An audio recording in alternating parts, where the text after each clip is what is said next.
봉독해드린 말씀 야고보서 5장 12절 20절 말씀 중심으로 행함 있는 믿음과 기도 이런 제목으로 함께 은혜를 나누도록 하겠습니다. 예수 믿는 그리스도인들을 아주 싫어하고 박해하던 사람이 군대에 가서 예수님을 구주로 믿고 구원받게 되었다는 그런 이야기를 읽어보았습니다.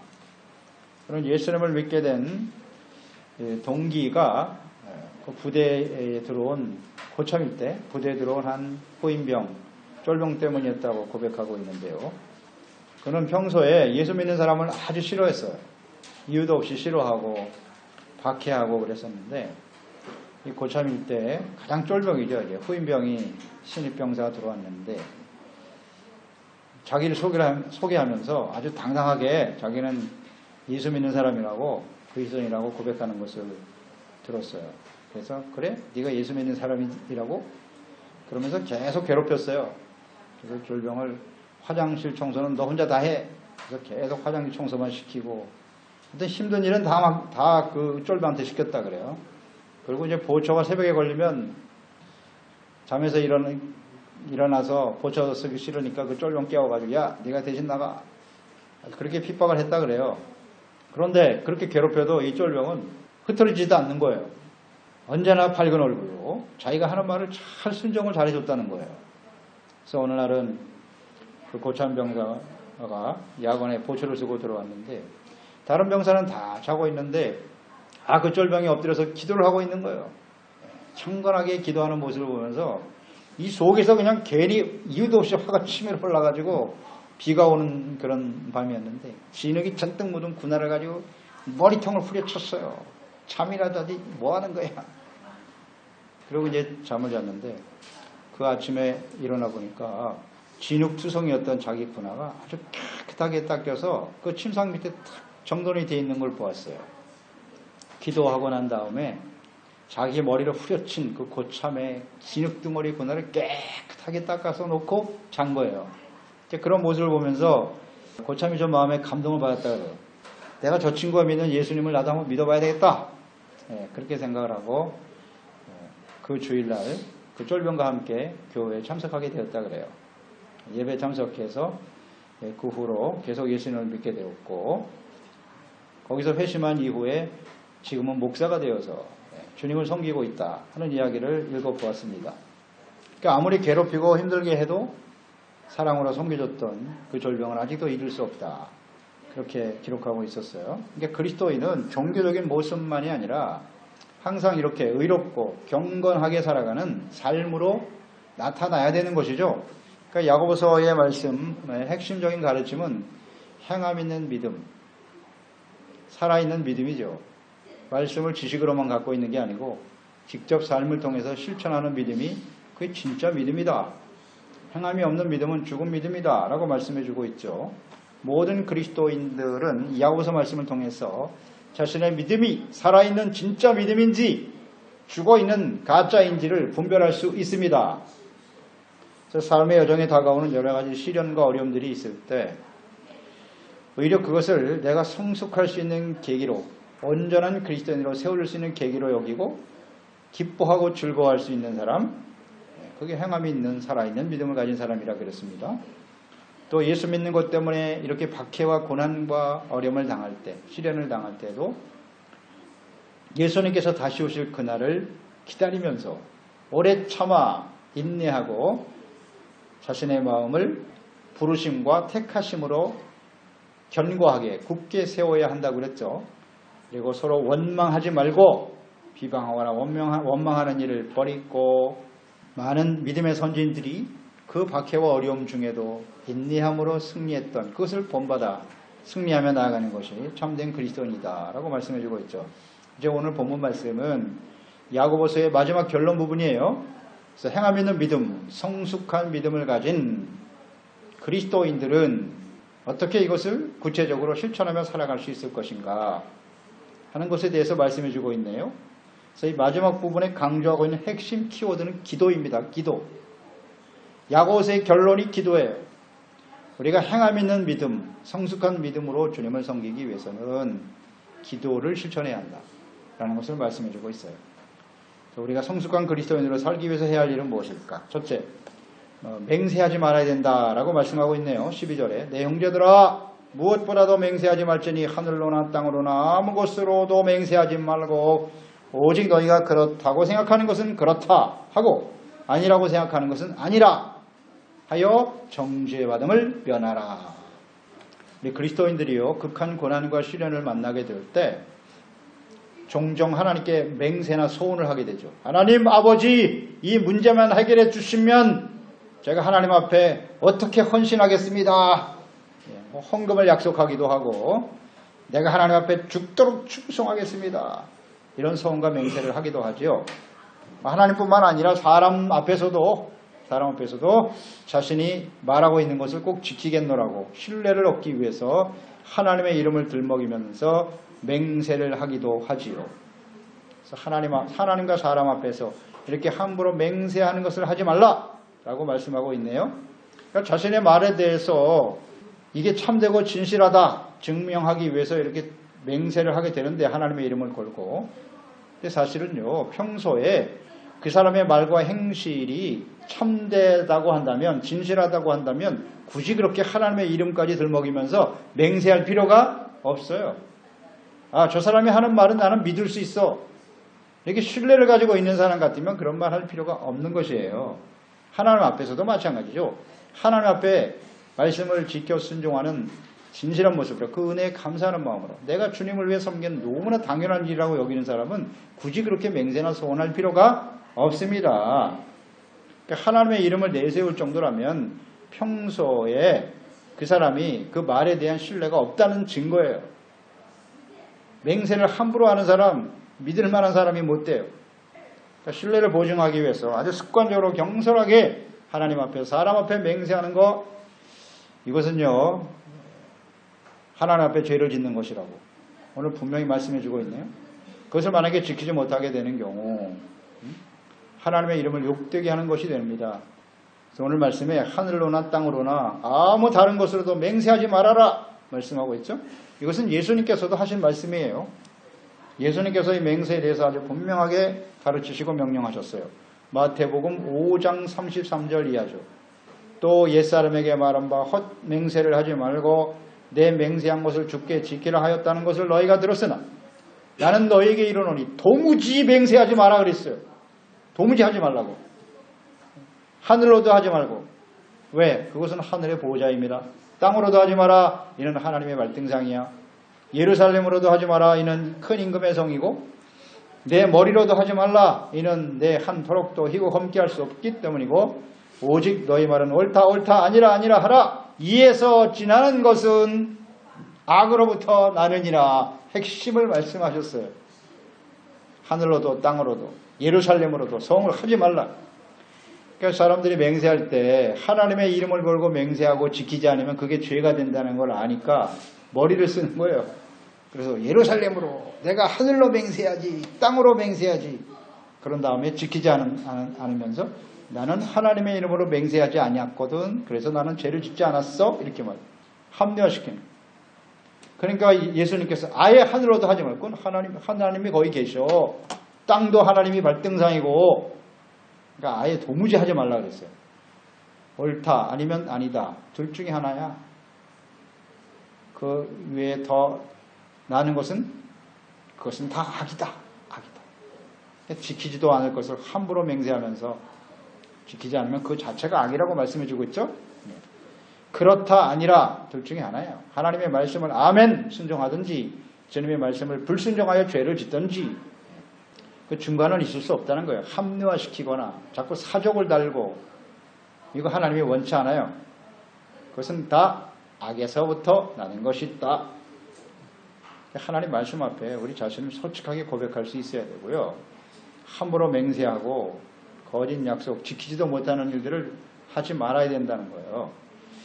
하나님이 특히 예수님께서 맹세에 대해서 이걸 자꾸 강조하다 하신 이유는 그 맹세하는 그 맹세 안에는 사람들이 교만이 들어있어요. 교만. 나는 이걸 반드시 지킬 수 있어요. 자기 자신에 대한 대단히 자신을 믿을 만한 사람인 것처럼 말한단 말이에요. 그게 교만이에요. 우리가 그것을 다 지킬 수 없어요. 그리고 그 맹세 안에는 위선이 들어있어요. 위선. 내가 이걸 이렇게 맹세함으로써 자신을 신뢰할 만한 사람으로 사람들에게 보이려고 하는 위선이죠. 위선. 거짓을 숨기는 것. 또 그 안에 거짓이 들어있고요. 그래서 맹세는 절대 해서는 안 됩니다. 두 번째는 기도를 실천해야 돼요. 맹세를 자주 한다고 해서 그 사람이 믿음이 좋은 사람이 아니에요. 절대로요. 그건 행함 있는 믿음, 살아있는 믿음의 삶이 아니라는 걸 가르쳐주는 거고요. 두 번째는 기도를 실천해라는 거예요. 기도하라. 그러니까 우리 하나님의 말씀과 뜻을 듣고 순종하는 것, 이것이 살아있는 믿음이고 행함 있는 믿음이지 않습니까? 성숙한 믿음인데, 근데 이런 것을 우리가 스스로의 노력과 의지와 결단으로만 되느냐?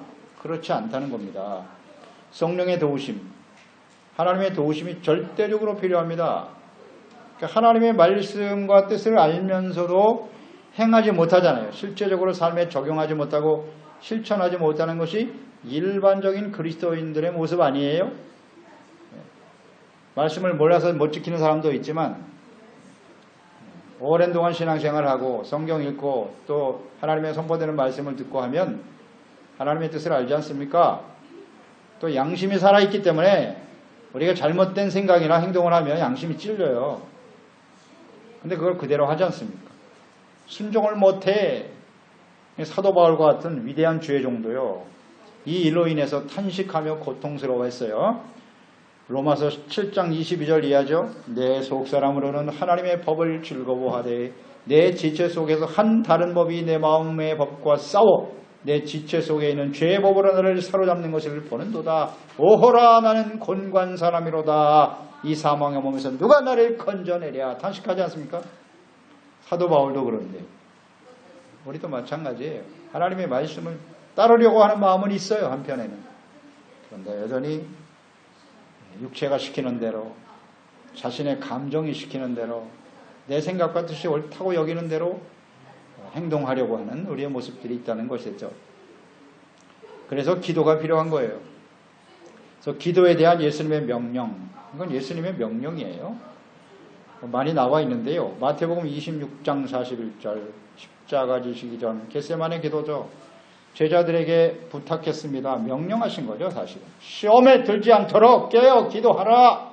마음에는 원이로되 육신이 약하도다 하시고 3번이나 그렇게 기도하셨다 그랬는데 번번이 잠자고 있어요.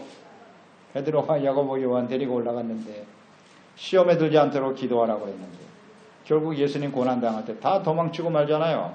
기도하지 않으니까. 예수님을 3번이나 부인하고 베드로는 아주 큰 소리 쳤잖아요. 맹세했죠, 맹세. 너희가 나를 버릴 거야. 무슨 소리 하십니까? 나는 죽을지언정 절대 주님을 버리지 않습니다. 맹세까지 했죠. 그런데 안 되잖아요. 예수님을 3번이나 부인했어요. 그것도 대제사장이 물은 것도 아니고 말이죠. 거기 한 여종이 한 말인데 그게 무서워서. 이게 인간입니다. 그래서 함부로 맹세해서는 안 된다는 거예요. 그 맹세를 들어보면 베드로의 믿음이 대단한 것처럼 보이지 않습니까? 목숨 걸고 주님을 따르겠다고요? 그 자체가 교만이에요. 기도하지 않으면 주님의 말씀을 따를 수 없습니다. 누가복음 마태복음 6장에서도 예수님께서 주기도문 가르쳐 주셨죠. 이렇게 기도하라고. 누가복음 11장에도 그 1절에 예수께서 한 곳에서 기도하시고 마치심에 제자 중 하나가 여짜오되 주여, 요한이 자기 제자에게 기도를 가르친 것 같이 우리에게도 기도를 좀 가르쳐 주세요. 세례 요한이 제자들의 기도를 가르쳐 주는데 우리도 좀 가르쳐 주십시오. 그때 이제 주기도문에 대해서 말씀하시면서 구하고 찾고 두드려라. 그러면 열릴 것이고 구하는 자에게 좋은 것 성령을 주시겠다라는 말씀도 하셨죠. 신약성경에 사도들을 통해서 쉬지 말고 기도하라. 또 뭐 근신하며 깨어 기도하라. 이런 명령으로 가득하죠. 기도는 그리스도인들이 반드시 순종해야 할 일입니다. 기도란 무엇입니까? 주님과 살아계신 하나님과 예수 그리스도와의 교제죠. 인격적인 교제, 만남. 또 우리는 기도를 통해서 나의 뜻을 버리는 거예요. 기도는 내 뜻을 이루어달라고 드리는 게 아니죠. 내 뜻을 버리고 주님의 뜻을 받아들이는 게 기도예요. 이게 순종이잖아요. 해강했다는 겁니다. 하나님의 말씀대로 제가 행할게요. 하나님. 또 자신의 연약함을 인정하는 거죠. 하나님, 제가 주님의 말씀을 아는데요. 주님의 말씀을 실천해야 마땅하지만 그렇지 못하네요. 그러니 하나님의 말씀을 따라 순종할 수 있도록 도와주세요. 겸손. 이게 진짜 기도잖아요. 그래서 기도하는 자에게 성령을 부어주심으로써 하나님의 말씀을 지식만이 아니라 어떻게 우리 삶에 구체적으로 향하며 실천할 수 있을까 순종할 수 있도록 도와주시는 분이 바로 성령이시고, 그러니까 기도하는 사람만이 하나님의 말씀을 지켜 순종하는 성숙한 사람이 될 수 있습니다. 그래서 오늘 말씀을 보면 우리가 어떻게 기도를 실천해야 할까에 대해서 자세하게 말씀해 주고 있네요. 먼저 언제 기도해야 하나요? 먼저 자신과 형제들이 고난당할 때 기도하라. 13절이죠. 너희 중에 고난당하는 자가 있느냐? 그는 기도할 것이요. 즐거워하는 자가 있느냐? 찬송할지니라. 고난당할 때 기도하라. 이 고난이라고 하는 단어는 원의 의미는 불행을 겪는다, 고민에 빠지다, 혹은 긴장과 갈등 가운데 있다, 그런 의미예요. 그러니까 재정적인 위기, 우리를 가장 힘들게 하는 게 아마 재물이 큽니다. 돈 때문에 고민하고 잠 못 드는 사람들 많죠. 또 우리를 힘들게 하는 것 중에 하나가 인간관계죠. 부부간에 가장 사랑해야 될 사람들끼리 갈등이 생겨보세요. 이거 정말 고통스럽습니다. 모르는 사람이야 뭐 안 보면 그만이지만 가장 가까운 사람들로부터 당하는 부부 혹은 부모와 자녀 간에, 그리스도의 몸된 교회 안에 지체들 간에 이런 갈등 매우 힘들죠. 그래서 마음이 약해지고 이것 때문에 낙심이 찾아오고 절망 가운데 있는 상태, 이게 고난인데요. 자신뿐만 아니라 형제들이 이런 고난을 당할 때 우리는 마땅히 하나님의 도우심을 구하며 기도해야 한다라는 것입니다. 기도하라. 이렇게 고난과 시련을 당할 때 우리는 어떤 기도를 해야 할까요? 이게 또 중요하겠죠. 무조건 기도할 게 아니라 어떤 기도를 해야 되냐고요. 나 자신뿐만 아니라 이웃을 위해서 어떻게 기도해 줘야 하나요? 오늘 야고보서에서 충분히 보았어요. 하나님의 뜻을 깨달을 수 있도록 기도해야 돼요. 지혜를 얻도록 기도해야 되는 거예요. 이 고난과 시련 중에 나타난 하나님의 뜻은 뭐지? 이것을 깨닫고 하나님의 뜻을 알게 되면 어떻게 해요? 온전히 기뻐하고 즐거워하게 되는 것이고요. 그리고 하나님을 찬양할 수 있도록 위해서 기도해야 돼요. 그러니까 지혜를 얻도록 기도를 해줘야 합니다. 그것이 야고보서 1장 2절로 5절이죠. 형제들아, 너희가 여러 가지 시험을 만날 때 온전히 기쁘게 여겨라. 이는 너희의 믿음의 시련이 인내를 만들어내고 또 인내를 온전히 이루라. 이는 너희를 온전하고 흡의하여 조금 더 부족함이 없게 하려 하심이니라. 5절에 너희 중에 누구든지 지혜가 부족하거든 모든 사람에게 호의 주시고 꾸짖지 아니하시는 하나님께 구하라. 무엇을 구하라? 지혜를 구하라. 고난과 시련이 다가올 때 절망하고 낙심 가운데 있지만 이것이 우리를 온전케 하시는 하나님의 뜻이다. 인내와 연단, 소망을 이뤄가는 과정임을 알고 즐거워하며 찬송하게 하소서. 이런 기도를 드려야 되는 겁니다. 당장 문제만 해결해 달라고 그러지 말고 그 가운데서 기뻐하고 즐거워할 수 있도록 하나님의 지혜와 뜻을 알고 확신하며 살아갈 수 있도록 그런 기도를 들어야 하나님의 응답을 해 주실 거 아니에요. 응답을 해주고 가장 본질적이고 근본적인 문제를 해결해 주시도록 기도해야 돼요. 이런 기도를 하고 있는지 잘 보세요. 이렇게 성숙한 그리스도인들의 기도예요. 그 다음 질병이 다가올 때 자신과 형제를 위해서 기도해야 한다. 14, 16절이죠. 너희 중에 병든 자가 있느냐? 그는 교회 장로들을 정할 것이고 그들은 주의 이름으로 기름을 바르고 그를 위하여 기도해라. 믿음의 기도는 병든 자를 구원한다 그랬고요. 주께서 일으키시리라. 혹시 죄를 범하였을 때라도 사하심을 얻으리라. 이런 말씀 나오죠. 육체의 질병. 여기서 병이라고 하는 것은 쉽게 치료할 수 없는 심각한 병으로 인해서 두려움과 절망과 낙심에 빠져있는 사람들을 위해서 기도하라는 겁니다. 이 병, 여기서 나오는 병이라고 하는 거, 병든 자, 헬라어의 아스테네오라고 하는 단어인데요. 이 아스테네오라고 하는 병이 성경에 여러 군데 나오는데 대표적인 경우로 몇 개를 들어보면 이 병의 의미가 무엇인지 알 수 있어요. 나사로가 병들어서 죽게 되었잖아요. 그때 예수님께 산을 보냈지만 예수님은 죽을 병 아니야. 나중에 오셨어요. 죽은 다음에 왔잖아요. 결국 병으로 죽었죠. 그 병이 아스테네오예요. 나사로가 걸린 병이 아스테네오입니다.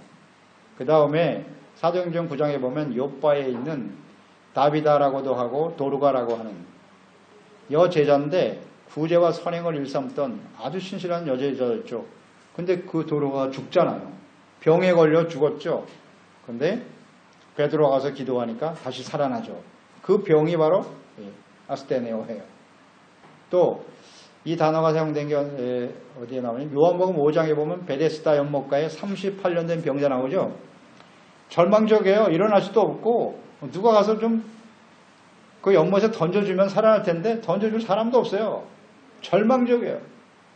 그때 그 병이 아스테네오예요. 그러니까 이렇게 병 걸린 사람들을 위해서 기도하라는 겁니다. 누구의 도움도 받을 수 없는, 그 질병에 대해서 절망할 수밖에 없는, 죽을 수밖에 없는 병 위해서 기도하라. 그런 뜻이에요. 그러니까 이것은 육체의 질병뿐만 아니라 또 하나님 앞에 그들의 영혼이 회복될 수 있도록 위해서 기도해야 되겠죠. 이런 사람들을 위해서 우리는 같이 기도하는 것이 필요하다. 세 번째는요. 어떨 때 기도해야 되느냐? 언제? 죄를 지었을 때 기도하라. 15절이죠. 믿음의 기도는 병든 자를 구원한다. 주께서 그를 일으키시리니 혹시 죄를 범하였을지라도 사하심을 받으리라. 그러니까 육체 질병뿐만 아니라 영적으로 죄를 지어서 사망에 처한 상태, 그런 형제를 위해서도 기도해야 된다라는 것입니다. 자기 자신을 위해서도 기도를 해야죠. 죄를 깨닫고 돌이킬 수 있도록. 그러니까 하나님의 말씀을 알지만 불순종하는, 여전히 육체의 정욕 감목의 정욕과 이 세상의 사랑을 쫓아 죄를 지을 수밖에 없는, 이 죄의 결과는 사망이니까요. 그래서 심각하게 여겨서 기도해야 돼요. 죄가 너무나 일반화되어져 버렸기 때문에 적은 한두 가지 죄, 그것을 별로 중요하게 여기지 않아요. 그것을 위해서 간절히 기도해야 되거든요. 야고보서 1장 15절에 말씀하셨잖아요. 욕심이 잉태한 즉 잉태될 때부터 기도를 해야 되는데 이게 그대로 방치하니까 죄를 낳고 그 죄는 또 끊임없이 자라고 결국은 사망이거든요. 그러니까 죄를 우리는 간과해서는 안 돼요. 쉽게 생각하면 안 됩니다. 그 마음에 죄가 잉태될 때부터 우린 기도해야 돼요. 끊임없이 제거시켜 주시도록, 회개하고 돌이킬 수 있도록 기도해야 된다. 또 야고보서 4장 16절로 17절에 말씀하셨죠. 이제도 너희가 허탄한 자랑을 하니 그러한 자랑은 다 악한 것이다. 그러므로 사람이 선을 행할 줄 알고도 행하지 아니하면 죄니라. 선, 하나님의 말씀을 행해야 되는데 하지 않거든요. 너무 일반화되어 있으니까. 그게 뭐 나만의 문제도 아니고 한두 사람의 문제도 아닌데 뭘 이렇게. 그걸 심각하게 여겨야 돼요. 행할 줄 알면서도 하지 않으면 그게 죄입니다. 그런 모습을 보거든 자기 자신을 보면서도 하나님 앞에 심각하게 기도해야 되고요. 우리 형제들을 위해서도 이웃을 위해서도 기도해야 합니다. 기도하고 있습니까?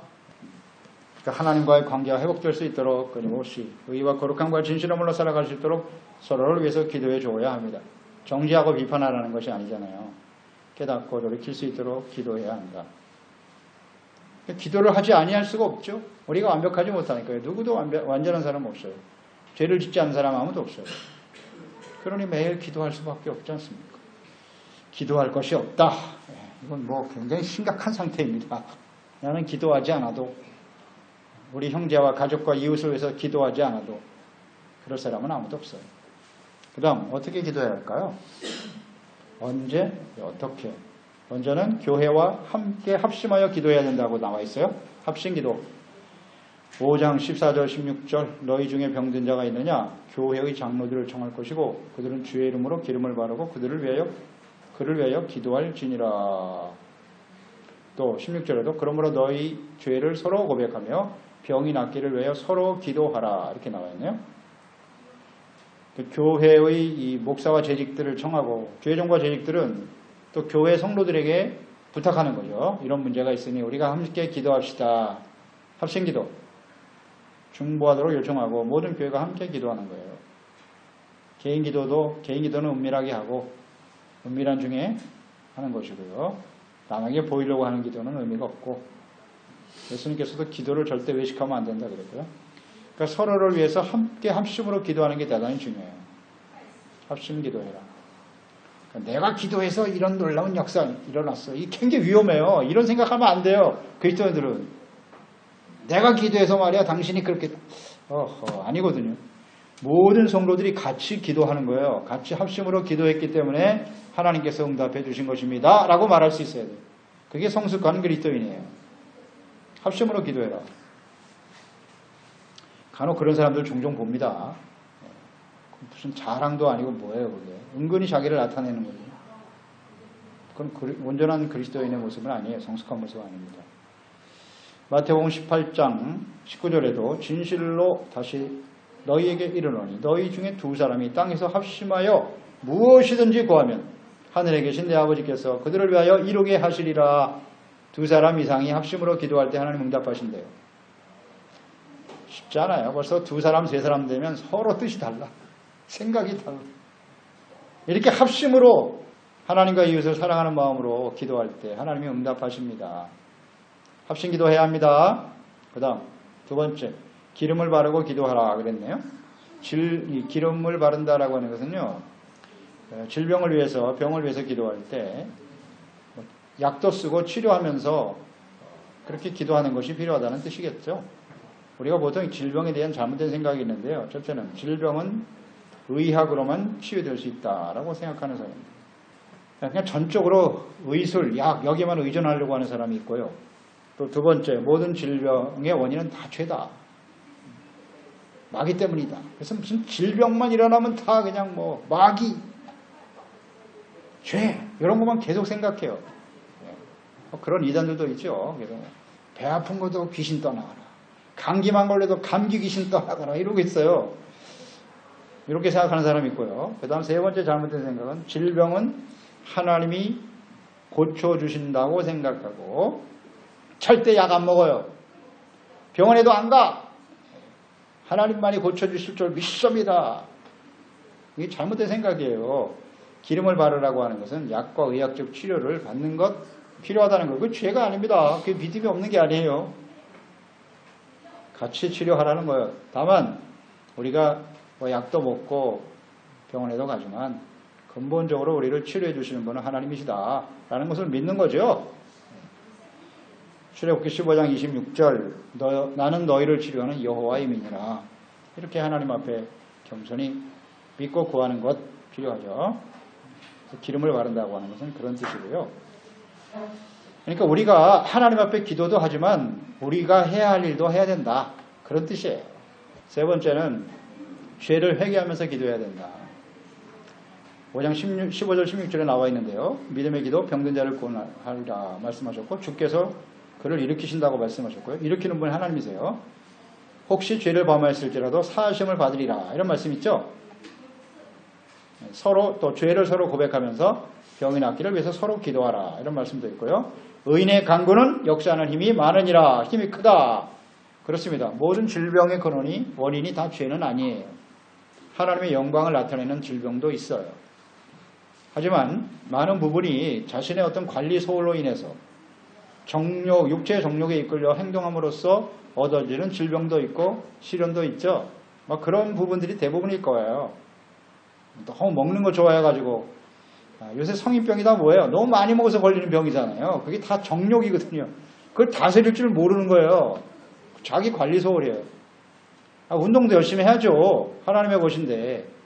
근데 하나도 안 하고 관리 소홀해서 병 걸리는 수도 있고. 근데 그런 게 다 정욕과 관련이 있어요. 정욕. 게으름, 그냥 편안하게 하려고 하는 거. 먹고 마시고 그냥 편안하려고 하는 이런 것들이 다 원인이 될 수도 있는 거죠. 그러니까 그런 부분들을 하나님께서 또 이런 질병을 통해서 깨우쳐 주시는 거죠. 적은 질병을 통해서 그래 내 몸이 내게 아니지 이게 하나님의 것인데 잘 관리해서 그저 먹고 마시는 게 내 인생의 전부는 아니지 않는가? 내가 왜 이렇게 살아야 되는 거지? 내가 왜 건강해야 돼? 이런 걸 자꾸 생각하게 하시는 거예요. 나의 삶의 진정한 존재 목적은 뭐지? 나는 무엇을 위해 살아가야 되는 거야? 먹고 마시는 게 전부는 아니잖아? 이런 걸 시련을 통해서 깨우쳐 주는 거죠, 하나님은. 그걸 위해서 서로 기도하게 하시는 거예요. 그래서 하나님은 문제를 온전케 하시기 위해서 하나님이 징계하시는 경우가 대부분이라고 보면 돼요. 그래서 히브리서 12장 6절 주께서 그 사랑하시는 대로 징계하시고 그가 받아들이는 아들마다 채찍질 하신다 그랬죠.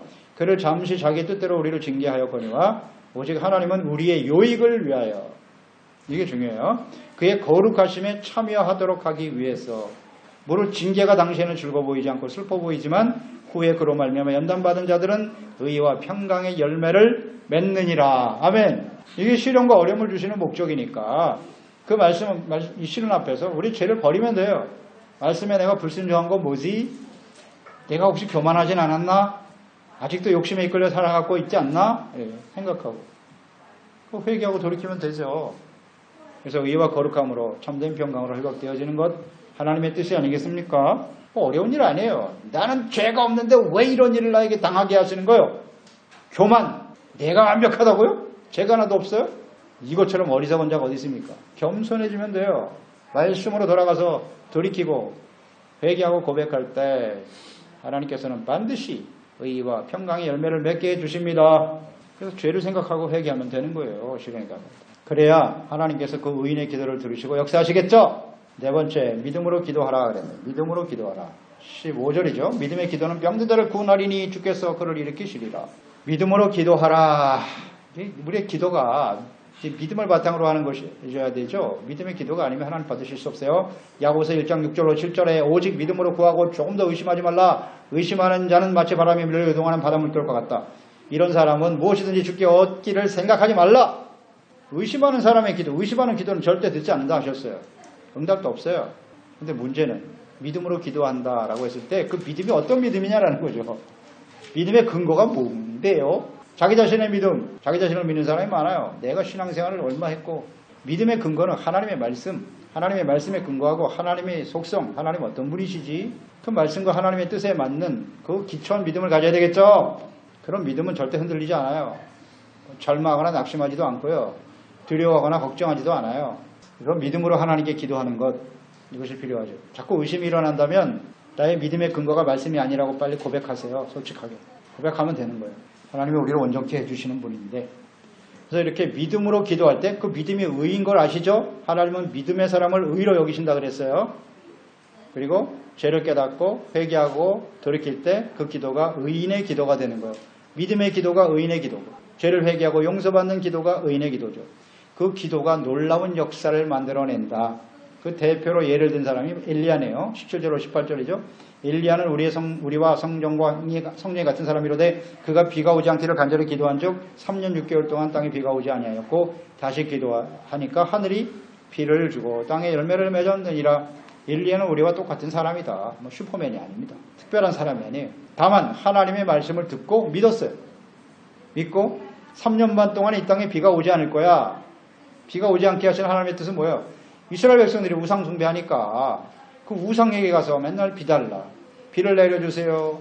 곡식이 풍성하게 해주세요. 맨날 우상에게 구하고 있네? 그래? 그게 얼마나 헛된 일인가를 내가 알게 해줄게. 그래서 하늘을 닫아버리신 거라고요. 하나님이. 말씀을 듣고 예 알겠습니다. 제가 가서 전할게요. 그리고 3년 반이 지나니까 이제 비가 내릴 때가 됐어. 갈멜산에 가서 우상 선지자들 세워놓고 한판 대결을 벌이잖아요. 목숨 건 대결이죠. 그래서 하나님 그 제단에 쌓고 제단에 불이 떨어져 응답하는 신이 참된 신이다. 그러니까 기도했을 때 엘리야가 기도하니까 하늘에서 불이 떨어져. 그래서 야 이스라엘의 하나님이 진짜 하나님이로시군. 여호와 하나님이 참 하나님이시네. 증거하고 그 다음에 기도하며 간구했을 때 비가 쏟아지잖아요. 그게 바로 열왕기상 18장의 내용이고요. 엘리야가 무슨 능력이 있는 게 아니고요. 하나님 앞에 기도했을 때 하나님이 응답하셨을 뿐이에요. 다만 엘리야는 의인이었다. 하나님의 말씀을 믿고 그대로 순종하는 것이 의입니다. 그런 기도를 드릴 때 엘리야의 기도를 응답하시는 하나님은 오늘도 우리의 기도를 응답해 주시는 것이죠. 그러니까 그 믿음이 뭐냐? 믿음과 기도잖아요. 오늘 말씀의 마지막 부분이 의의 기도, 믿음의 기도. 이 믿음이 바로 행함 있는 믿음으로 기도를 드릴 때 하나님이 그것을 의로 여기시고 응답하신다. 아멘. 예수 믿는 사람이 믿음이 없는 사람이 어디 있어요? 다 나름대로 믿음이 있죠. 근데 그 믿음이 지식만 가지고 있는 믿음, 믿습니다 하고 소리는 치는데 생활은 전혀 아닌 거예요. 그런 사람의 기도는 응답될 수 없다는 겁니다. 이게 서로 상관관계가 있는 거예요. 하나님 앞에 진실한 마음으로 주님의 말씀을 따라 순종하기 위해서 기도하는 사람의 기도를 하나님이 귀하게 여기시고 그 말씀을 생활 속에 실천하고 열매 맺게 하시고 그런 사람들의 기도는 하나님이 들으셔서 나 자신뿐만 아니라 많은 사람들에게 질병과 고난과 환난에 있는 사람들에게 소망을 준다. 그 결론이 19절, 20절이에요. 내 형제들아, 너희 중에 미혹되어 진리를 떠난 자를 누가 돌아서게 하면 너희가 알 것은 죄인을 미혹된 길에서 돌아서게 하는 자가 그의 영혼을 사망에서 구원할 것이고 허다한 죄를 덮을 것이다. 향함 없는 믿음, 거짓된 믿음, 세상을 사랑하는 일에 미혹되어 죄인의 길을 걸어가고 있는 성도들을 얘기하는 겁니다. 뭐 주변에 하나님을 믿지 않는 사람들은 이게 무슨 말인지도 모르고요. 이렇게 죄를 짓고 세속화되어가는 자신과 이웃의 영혼들을 위해서 그들을 사망에서 건진단 말이죠. 이런 행함 있는 믿음을 가지고 드려지는 기도를 통해서 그들을 구원할 수 있다. 이게 얼마나 귀한 일이냐 하는 것입니다. 이것이 야고보서의 마지막 결론이에요. 우리가 행함 있는 믿음, 살아있는 믿음을 위해서는 끊임없이 하나님 앞에 기도해야 돼요. 병든 사람을 위해서, 고통당하는 사람을 위해서 기도를 실천하는 것이 행함 있는 믿음입니다. 아멘. 기도는 이론이 아니에요. 지식으로만 아는 건 가짜 믿음이라고 그랬잖아요. 기도해야 된다는 말씀 수없이 들어서 알고 있죠. 근데 우리는 기도를 실천하고 있나요? 행함 있는 믿음은 하나님의 말씀을 듣고 기도해야 돼요. 언제, 어떻게 구체적으로 기도하라는 거잖아요. 그럴 때 하나님께서 그 의인의 기도를, 믿음의 기도, 죄를 깨닫고 회개하고 정말 이웃을 사랑하는 마음이잖아요. 그래서 그들을 위해서 기도할 때 하나님이 그걸 들으셔서 세속화되어져가는 이 시대 아닙니까? 죄악으로 세상과 벗되어 나가는 그들을 깨닫게 하고 그 영혼을 구원하고 이것이 성숙한 그리스도인의 모습이 아니겠는가? 라고 이 마지막 부분에 우리에게 말씀해주고 있는 거예요. 그래서 행함 있는 믿음은 쉬지 않고 겸손히 하나님과 이웃을 사랑하는 마음으로 기도하는 성도에게 주시는 하나님의 은혜의 선물입니다. 봉독해드린 말씀 야고보서